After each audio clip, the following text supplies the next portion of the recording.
Sabi po ng Efeso, chapter 5, chapter 6, verse 10 to 20. Sa katapusan, mga kapatid, magpakatibay kayo sa Panginoon at sa kanyang makapangyarihang lakas. Isuot ninyo ang buong baluti ng Diyos upang kayo ay makatayo laban sa mga lalang ng dyablo. Ito ay sapagkat nakikipagtanggali tayo, hindi laban sa laman kundi at dugo, subalit laban sa mga pamunuan, laban sa pamahalaan, laban sa makapangyayari sa kadiliman, at kapanahunang ito laban sa espiritual na kasamaan sa mga dako ng kalangitan. Dahil dito, kunin ninyo ang buong baluti ng Diyos upang kayo ay makatayo laban sa masasamang araw at pagkagawa ninyo ng lahat ng mga bagay ay mananatili kayong nakatayo. Ayan. Tumayo nga kayo na nabibigkasan ang inyong mga balakang ng katotohanan at isuot ninyo ang baluting pandibdib ng katwiran. Sa inyong mga paa ay isuot ang kahandaan ng ebanghelyo ng kapayapaan. Higit sa lahat, kunin ninyo ang mga kalasag ng pananampalataya. Sa magitan nito ay maapulan ninyo ang mga nag-aapoy na palaso ng masama. Tanggapin ninyo ang helmet ng kaligtasan at ang tabak ng Espiritu na siyang salita ng Diyos. At ninyong pananalangin at pagdaing ng mananalangin kayong lagi sa magitan ng Espiritu. Sa bagay na ito ay magpuyat kayo na may buong pagtitiyaga at pagdaing para sa lahat ng mga banal. Ipanalangin ninyo ako na magkaroon ako ng pananalita upang magkaroon ako ng tapang sa pagbukas ko ng aking bibig upang maipahayag ang hiwaga ng ebanghelyo. Dahil sa ebanghelyo, ako ay isang kinatawa ng nakatanikala upang sa mamagitan nito, makapagsalita ako ng katapangan gaya ng dapat kong pagsasalita. Ayan. Pwede mo ba nating palakpakan ng salita ng Panginoon? So, ang gusto pang ipahayag ng Panginoon sa umagang ito is put the armor of God for spiritual battle. Meron pong spiritual realm at meron pong natural realm. Ang natural realm po, ang lahat po ng ating nakikita, visible, na nakikita niyo po sa inyong physical na pangangatawan. Okay po, at ang spiritual realm, ito po ay ang mga bagay na hindi nyo na nakikita, na merong battle, na merong digmaan din po. Okay, saan po may iba't ibang digmaan ngayon? Sa iba't ibang bansa, napapanood nyo sa TV, sa Facebook, yan po ay natural realm na inyong nakikita. Ano po ang spiritual realm? Ito po yung inyo pong mga battle spiritually sa inyo pong mga family problem, personal problem, at sa ano pong inyo pong mga pinagdadaanan ngayon. Ayan po ay meron pong spiritual problem. Ngayon po, kung hindi nyo po nalalaman kung paano po sinusuot o ginagamit ang spiritual battle, ang spiritual armor, paano po tayo magtatagumpay sa mundong ito? Amen? Kasi po ang kalaban natin sa mundong ito, hindi po iisa. Hindi po iisa lang, dalawa o tatlo, there are legion. Kapag sinabing legion po, ito po ay nabubuo sa madaming tao. Ito po ay nabubuo sa madaming pong demonic spirit. Okay po. Pag sinabi pong legion, 3,000 to 6,000 legion ang kalaban niya po. Ngayon po kung wala po tayong baluti ng Panginoon, how come? Paano po tayo magtatagumpay sa mundong ito? Amen? Paano po natin mapagtatagumpayan ang buhay spiritual? Kung hindi po natin alam kung paano po isusuot ang baluti ng Panginoon. Paano po tayo magtatagumpay kahit sa natural na gera lang kung wala ka pong strategy, kung wala ka pong helmet, kung wala po tayo ng mga baluti. Alam niyo po yun? Wala po tayo ng lahat. Wala kang panlaban. Paano po tayo magtatagumpay?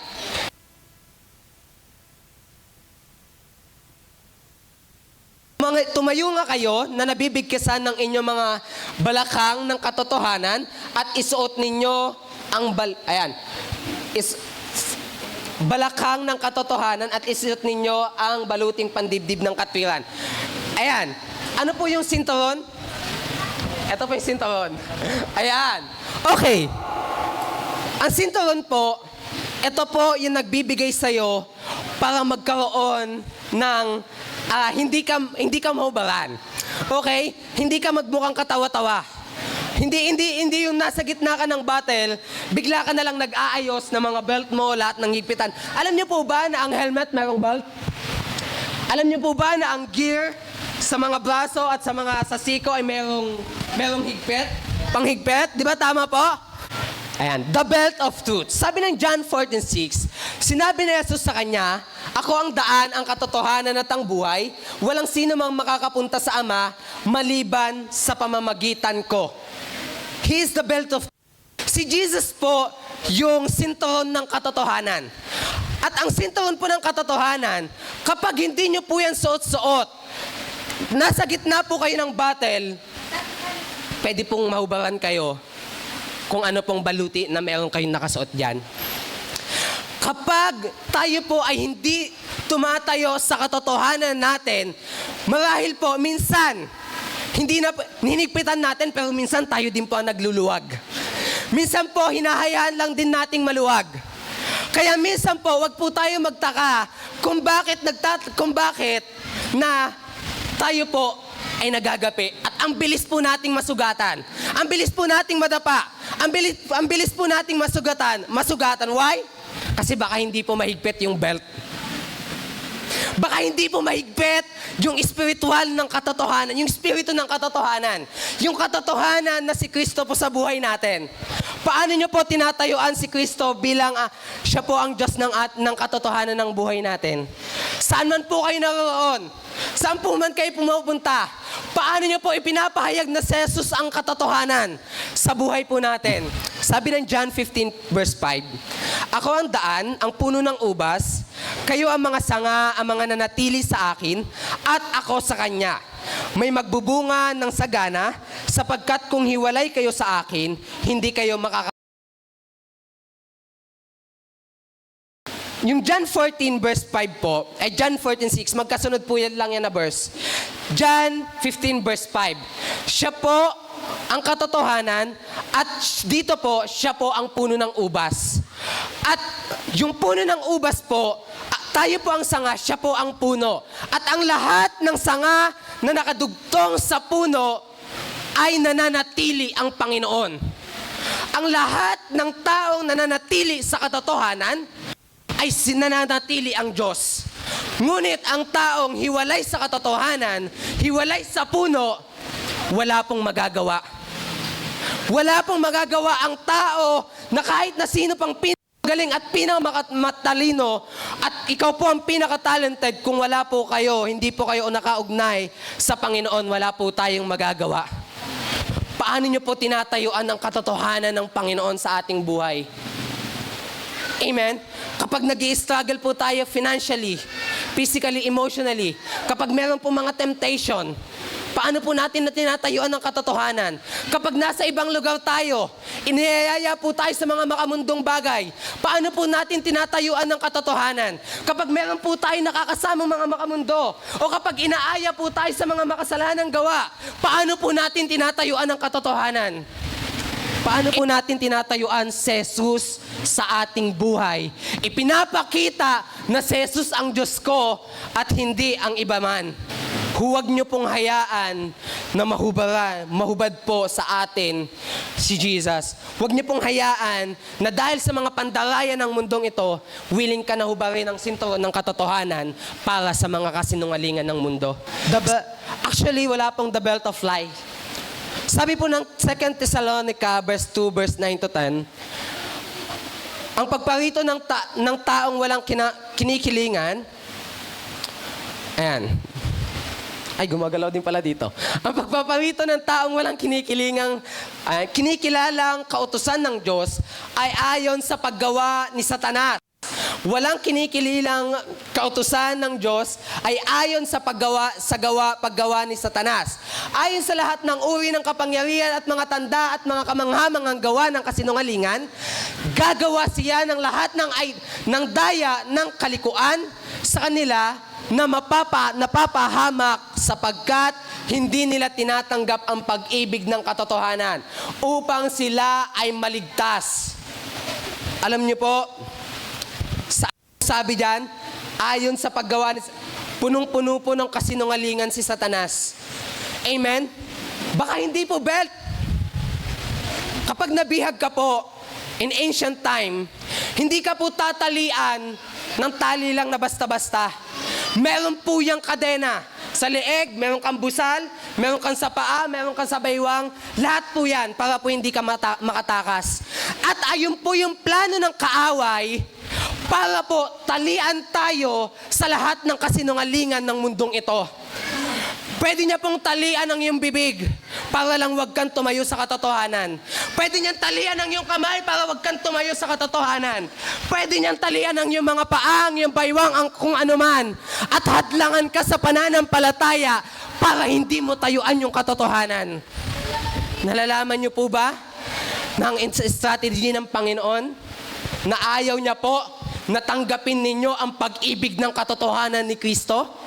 Alam niyo po ba na ayaw ninyong tanggapin ang pag-ibig ng katotohanan na Kristo? Ayun po yung gawa ng kaaway. Ang gusto niya po, magumon po tayo sa kasinungalingan. At ang maitali sa atin, puro kasinungalingan at hindi na katotohanan. Ano pong sabi ng Bible? Ang nagugumon po sa kasinungalingan ng mundong ito ay walang magagawa. Pwede po ba nating palakpakan ng Panginoon? Dahil naniniwala po ako, lahat po tayo dito ay nasa katotohanan. Tayo po ay meron pong sinturon ng katotohanan. At tayo po ay nasa Panginoon. Amen! Amen! Hallelujah, Jesus! Tumayo nga kayo na nabibigkisan ng inyong mga balakang ng katotohanan, isuot ninyo ang baluting pandibdib ng katwiran. Imagine, ito po yon. Meron po ako ditong baluti ng katwiran. Kailan po natin naging katwiran ang katwiran ng Diyos at hindi mo naging katwiran ang katwiran mo? Amen? Kasi po kapag ang taong nananampalataya ay wala doon sa katwiran ng Diyos at nandun ka pa din sa katwiran mo, paano si Lord nahahayag sa buhay mo at paano siya naitataas sa buhay mo? Kung ang patuloy nating ipinamumuno sa ating mga sarili, katwiran po natin at hindi katwiran ng Diyos. Paano po natin maibibigay ang pinaka-the best na paglilingkod sa Panginoon kung hindi po natin inilalagay ang katwiran ng Diyos? Sabi po ng Kawikaan chapter 4 verse 24, ingatan mo ang iyong puso ng buong sikap sapagkat dinadaluyan yan ng buhay. Kasi po ang puso ng tao is deceitful. Madali pong malinlang. Kaya kapag ang katwiran mo ay katwiran mo at hindi katwiran ng Diyos, huwag ka magtaka kapatid kapag ang bilis mong malinlang. Kapag ang mga katwiran mo ay puro sa mga makamundong bagay at hindi para sa Panginoon, huwag ka magtaka kapatid kung bakit tagos agad lahat ng mga gawa ng kaaway at palaso ng kaaway sa ating buhay. Alam niyo po, ito po yung kahalagahan ng best of late para proteksyonan yung puso mo. Hindi mawala yung pag-ibig mo sa Panginoon kasi yun yung source ng buhay. Yun yung source ng eternal life. Hindi lang pananampalataya ang kailangan mo, kundi para mahalin mo din si Kristo. Paano mo mamahalin ng lubusan si Kristo kung ang katwiran po natin ay katwiran ng pangmundo? Alam niyo po, bakit ang puso ay source ng buhay, dinadaluyan ng buhay? Kasi yung mga taong nagmahal sa Panginoon, yun yung makakaranas ng totoong eternal life. Yun yung totoong makakaranas ng buhay na walang hanggan. Ang puso pong malayo sa Panginoon, pero may pananampalataya ka, hindi yun pananampalatayang totoo. Kilala mo lang siya. Pero yung totoong merong pananampalataya, genuinely, meron niyang kalakip na pagmamahal. At ang kalakip ng pagmamahal, yan po ang bunga ng pagmamahal niyo po sa Panginoon, yan po kung ano yung ginagawa niyo ngayon. Kaya kung ano man po ang ginagawa niyo sa ngayon, yan po ay katwiran ng Diyos na ibinigay po sa inyo dahil mahal niyo ang Lord. Amen? Hindi kayo madadayo ng kaaway. Ganito po ang katwiran. Di ba? Pag sa Panginoon. Amen? Wala yung ibang dapat pagdalhan. Kapag ang buhay mo ay para sa Panginoon, dapat yan para sa Panginoon. Amen? Kapag ang Sunday ay para sa Panginoon, dapat yan para sa Panginoon. Amen? Alam niyo po, yun po ay katwiran ng Diyos. Ayun po ay utos ng Panginoon. Ang katwiran natin, katwiran na ng Diyos. Hindi po natin pwedeng katwiranan ng mali ang mali. Di ba? Alam niyo po yung mga magulang minsan, kahit mali na po ang anak, andun po ang pangangatwiran ng magulang. Kaya ano nangyayari? Pagdating ng panahon, yung anak, ang lakas ng loob sumagot. Ang tatapang. Diba po? Pero tingnan po din natin, baka mga magulang, baka mali din po yung ating katwiran. Di ba po? Balanse din po. Pero naniniwala po ako na kapag ang katwiran mo ay angkop sa salita ng Panginoon, hindi ka maliligaw ng katwiran eh. Hindi ka maliligaw kung paano mo i-guide ang buhay mo, ang pamilya mo, ang buhay spiritual mo, ang lahat ng parts ng buhay mo, ang pag-aaral mo sa mga kaibigan mo, pagtatrabaho mo, kasi ang katwiran mo si Lord. Pwede po ba nating palakpakan ng Panginoon? Through Jesus, believers could become the righteousness of God. 2 Corinthians chapter 5 verse 21, ito ay sapagkat siya na hindi nagkasala ay ginawang kasalanan para sa atin upang tayo ay maging katwiran ng Diyos sa Kanya. Ano pong ibig sabihin yan? Ano pong ibig sabihin yan? Pagdating po ng panahon, Pastor Mike, pwede ka bang tamayo? Ayan. Pagdating po ng Panginoon sa Judgment Day, diba po? We are found, lahat po tayo dito guilty. Lahat ng titingnan dito, pagharap natin sa Panginoon, guilty. Walang matuwid, kahit isa. Sabi ng Romans chapter 3, verse 23. Ngayon po, dahil po tayo ay mananampalataya ng Lord at sumunod sa Panginoon, ang mataas na pabor at katwiran ng Diyos ay nasa iyo. Iniligtas ka po ng Panginoon. Amen? Pwede po ba nating palakpakan ng Diyos? Amen? Kaya hindi sa gawa mo, galing talino kung paano ka po magkakaroon ng kaligtasan, kundi dahil po yun sa pagmamahal at sa katwiran ng Panginoon. Sagot ka niya pagdating ng araw, kaya huwag ka mag-alala. Ang kailangan mo lang pong gawin yung pinaka-the best na paglilingkod, pananampalataya, pagmamahal, paglilingkod para sa ating Diyos na buhay.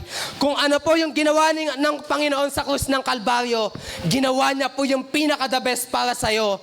Eh bakit hindi natin gawin yung pinaka-the best naman para sa Kanya? Kasi pagdating ng panahon, sagot ka naman niya. Amen? Sino po dito yung may nakaharap kang mga iba't ibang relihiyon, pero ang katwiran mo si Jesus pa din? Pinaglalaban mo pa din si Jesus. Di ba? Kasi ganun mo siya kamahal. Alam niyo po, ang lahat ng hindi tumalikod sa pangalan ng Panginoong Jesus, hindi ka tatalikudan ng Panginoon pagdating sa Judgment Day. Pero try nyo pong talikuran ang pangalang Jesucristo. Ang sabi po ng Bible, hindi kita nakikilala. Pero salamat ng marami sa Panginoon. Lahat po tayo dito. Amen! Nagmamahal sa Panginoon. Amen! Hallelujah, Jesus. Palakpakan natin ang Panginoon. Ayan. Pangatlo po, shoes for peace. Ayan. Sapatos para sa kapayapaan. Sa inyong mga paa, isuot ang kahandaan ng Ebanghelyo ng kapayapaan. Isuot ang kahandaan ng Ebanghelyo ng kapayapaan. Hindi mo ba kayo nag-wonder kung bakit walang kapayapaan sa bahay? Baka inubad niyo pa yung sapatos. Hindi, biro lang po. Ayan. Guilty. Ayan. So, alam niyo po, sabi diyan, isuot. Ibig sabihin, ayan. Next kapatid. Mas maganda sundan. Ayan. Ibig sabihin po, sabi dito, why we need to be ready about the gospel of peace? Because the world is full of chaos, anxiety, hopelessness, sickness, war, decision, deception, slander, etc. At madami pa po. Alam niyo po kung bakit? Kasi ang mundong ito punong-puno ng kaguluhan. Punong-puno po ng mga alalahanin, ng sakit, di ba? Wala pong kapayapaan. Wala pong pag-asa sa mundong ito. Ano man po yung nararamdaman nyo ngayon, nagawa ng kaaway, yan po yan, totoo po yan. Pero you know what? Sabi dyan, be filled with the Word or Jesus so that you may have peace. Kapag punong-puno ka po ng salita ng Panginoon, ang sapatos ng, sapatos ng salita ng Panginoon, mapupunuan ka po ng kapayapaan. hindi ka po maliligaw. Amen? Alam niyo po yung ano? Sino po dito? Wag naman pong ano, nakakalungkot naman po kung sa bahay pa lang, hindi na po tayo source ng kapayapaan, paano po pag pumunta po tayo sa iba't ibang bahay? Di ba? Pero minsan, kahit hindi po tayo mapayapa, sige lang, lingkod ka pa din sa Lord hanggang matutunan po natin. Amen? Bait, di ba? Bait. Alam niyo po, nagsisimula po dapat sa bahay ang kapayapaan. Saan po ba sinusuot ang sapatos? Di ba hindi po sa kapitbahay? Saan po nagmumula ang sapatos? Sa bahay po. Kaya dapat po tayo po, napupunuan po tayo ng kapayapaan. Amen, ng salita ng Panginoon. Sino po ba yung word? Si Jesus. At si Jesus po yung ating kapayapaan. Para pagdating po sa iba't ibang lugar, nasa school ka, nagtatrabaho ka, naglilingkod ka, punong-puno ka po ng kapayapaan na nagmumula sa Panginoon. Amen? Alam niyo po, kapag sa tinagal-tagal na po natin, tapos sa tinagal-tagal na po nating nananampalataya sa Panginoon, hindi pa din po tayo tinatry yung pinaka-the best natin para maging, alam niyo po yung maging source ka ng kapayapaan sa kapatid, sa magulang, sa kaibigan, sa kahit na sino man. Alam niyo po yun, maging source po tayo noon. Kasi anak po tayo ng Panginoon. Dahil tayo po ay filled ng salita ng Panginoon. Dahil si Kristo po ay nananahan sa atin. Congratulations po. Kapag may nakita po kayo nagtatalo, hindi po kayo masaya kundi malungkot. Kasi gusto nyo maging maayos sila. Amen? Alam niyo po, kung sa tingin niyo po, kayo po ang source ng division, kayo po ang source ng hopelessness, baka tayo po yung nagkakos ng chaos, baka tayo po yung nagkakos ng anxiety sa iba, ng mga alalahanin sa iba, baka tayo po yung nagkakos na sabihin sa iba, wala ka ng pag-asa, alam niyo po yun, baka tayo nagkakos ng sakit, di ba, sa puso, baka tayo nagpapasimula ng away, baka tayo po yung nagpapasimula ng division sa pamilya, sa panambahan, sa kahit na sino, baka tayo po yung nagkakos ng paglilinlang, na deception sa ibang tao, linlangin ng kaaway. Alam niyo po yun? At anuman po, be aware, mga kapatid. Be aware. Kasi po hindi po yan yung kalooban ng Panginoon. Ang gusto ng Panginoon, ikaw yung maging source ng pag-ibig, ng kagalakan, ng kapayapaan, ng kahinahunan, ng pagpipigil sa sarili, at ang bunga ng banal na Espiritu Santo. Sabi dito, readiness through the gospel of peace. Meron pong spiritual preparation. Abandon of idols. Gusto niyo pong maging pasimulan ng kapayapaan? Minsan, kailangan niyo po munang i-abandon yung mga idols niyo eh. Minsan, hindi po ito person, hindi po ito tao. Baka nagkukos po ng pagkainis natin ng walang kapayapaan, baka yung games, baka yung iba, alam niyo po yun, baka yung kung sino man, ano man po yan. Meron pong source yan. You cannot serve in two masters. Hindi po pwede na, ano po yun, maglilingkod ka sa mas ina-idolas mo pa higit sa Lord, tapos maglilingkod ka sa Panginoon. Ano, kailangan nyo pong piliin sa Lord. Kailangan nyo pong talikuran ng isa at para sumunod sa Panginoon. Cleansing of God's temple. Gusto nyo pong maging kapayapaan sa iba? Magamit ng Panginoon. Cleanse our temple. We are the temple of the Holy Spirit. Sabi ng 1 Corinthians chapter 6 verse 19. Amen? Paano nyo po nililinis ang inyong temple? Di ba? Ang problema po, paano nyo po malilinis yan kung napupunuan po yan ng mga pandarayan ng mundong ito? Amen? Paano nyo po balilinisan ng temple? Di ba po? Kung busy po tayo sa ibang bagay. Di ba? Busy po tayo sa mga pandarayan ng mundo. Alam nyo po, huwag po nating hayaan na yung body, yung ating pong katawan ay mapunuan po yan ng mga kabisihan, mga pandaraya, mga temptasyon, mga weakness na meron tayo at hindi po natin masunod yung kalooban ng Lord. Amen? Cleanse the temple. Sabi diyan, returning unto the Lord. Balik ka sa Panginoon. If you feel na malayo ka sa Lord, if you feel na dahil po sa mga gawa ng kaaway, mga pandarayan ng kaaway sa iyong buhay, it's time to go back, kapatid. It's time. Personal purification. Alam niyo po, kailangan po natin magpalinis sa Panginoon. Amen? Para tayo po, alam niyo po yun, ay magkaroon ng kapayapaan sa ating buhay. Hallelujah. Palakpakan naman natin po. Shield of faith. Kalasag ng pananampalataya. Sabi po dyan ng verse, to stop the fair, higit sa lahat, kunin ninyo ang kalasag ng pananampalataya. Sa pamamagitan nito'y may maaapulan ninyo ang mga nag-aapoy na palaso ng masasama. Imagine, meron pong palaso at sa dulo po niyan merong apoy. Ano pong purpose ng apoy? Hindi lang po para tamaan ka, kundi para masunog ka din spiritually.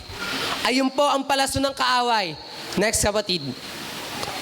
And sabi dyan, to stop the fiery arrows of the evil. Ano po yung purpose ng kalasag ng pananampalataya? Para po harangan ang mga palaso ng kaaway.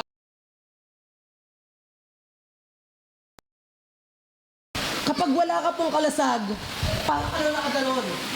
Okay, tama nyo, sige lang.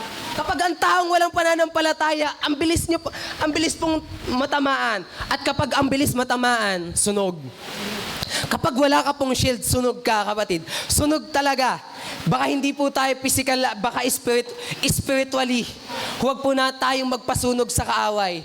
Amen. Sabi po dyan, spiritual attacks from the devil, temptation, doubts, fears, false teaching, and ungodly thoughts. This designed to weaken a person's faith and lead them away from God. Ano yung purpose nun? Para po malayo ka sa Panginoon. Pero kapag meron kang panangganang pananampalataya, ano man pong makaharap mong temptasyon, ano man pong makaharap mong mga pag-aalinlangan sa iyong puso, sa iyong isipan, ano man pong mga takot na meron ka, ano man pong marinig na mga maling katuruan, ano man pong mga hindi sa Diyos na kaisipan, ano man po yung mga design na yan, hindi po yan tatalab. Kasi bakit?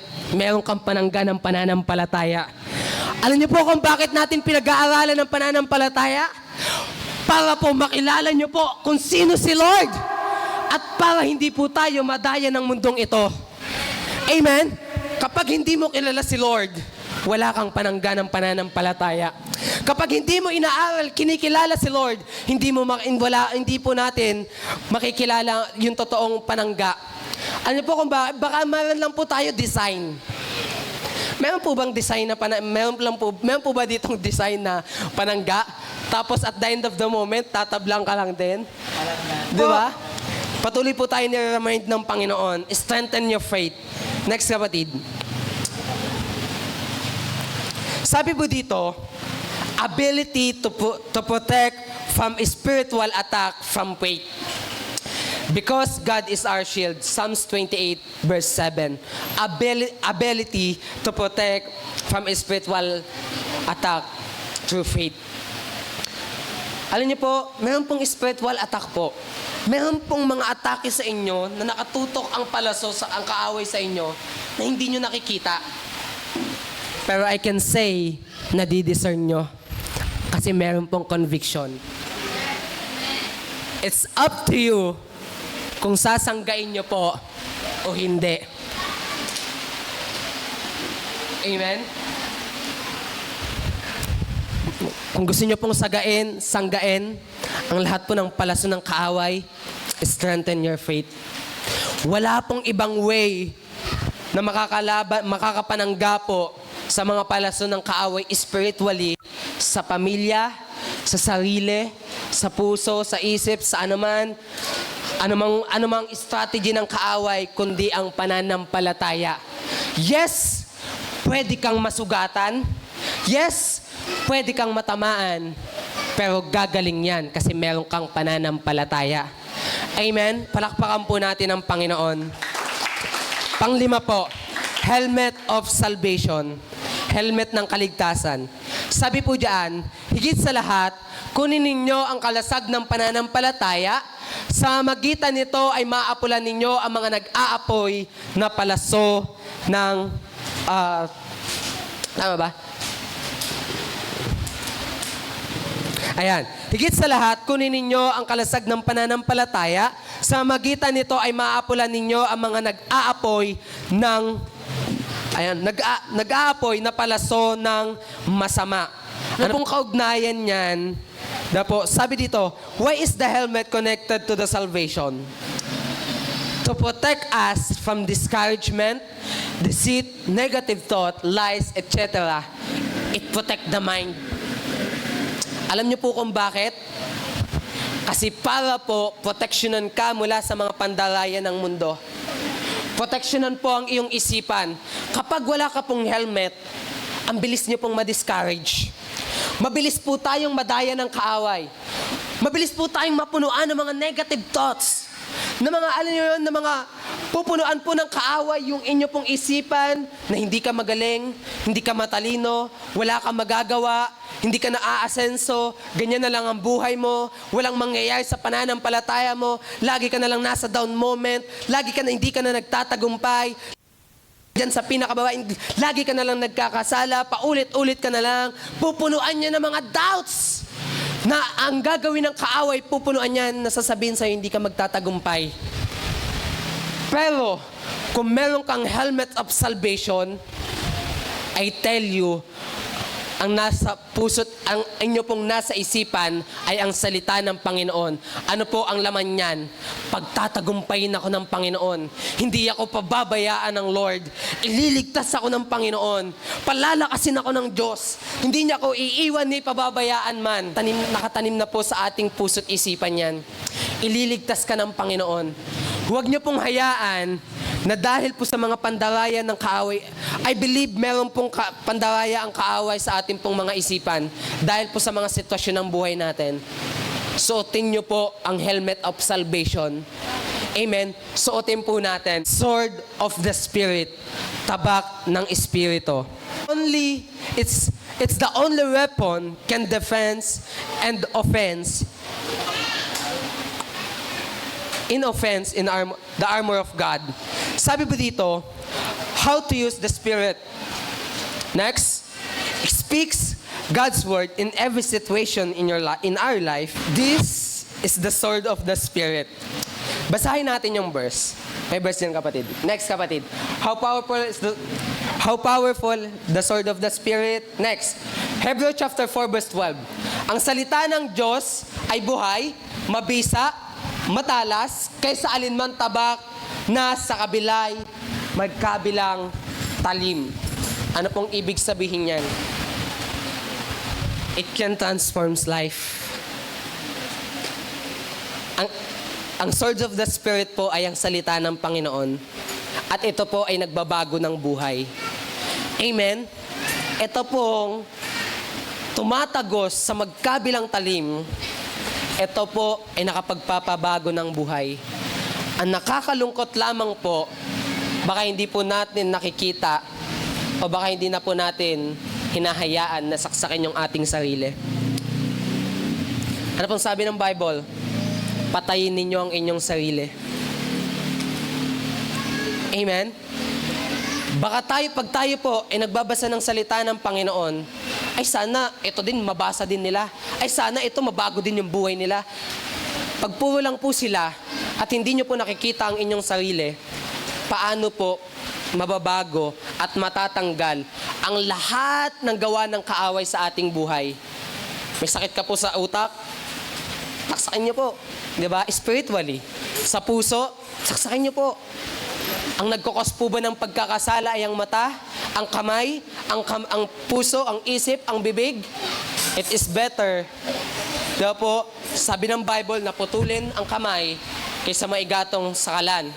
It's better na putulin ang paa, diba? Bulagin ang mata, dukutin ang mata, kaysa sunugin. Ano pong ibig sabihin? Hindi yun po yun physically.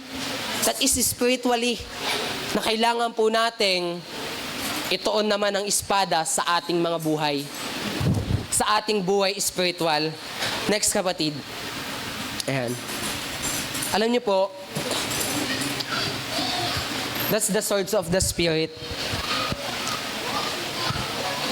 Baka nagtataka po kayo, bakit parang paulit-ulit na lang yung buhay ko, lagi na lang ganito. Minsan po, try nyo pong basahin. Hindi nyo po try.